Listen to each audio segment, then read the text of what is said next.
lot number 239.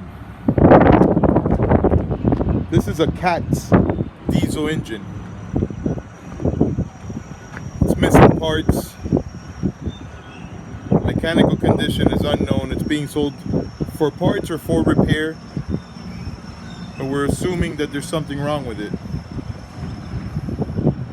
It was removed and brought out here just a couple of days ago.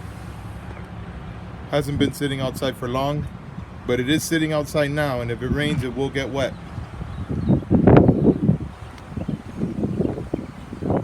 Again, it's being sold for parts or for repair. Mechanical condition is unknown. I got pictures of the model number. I included all the information in the description.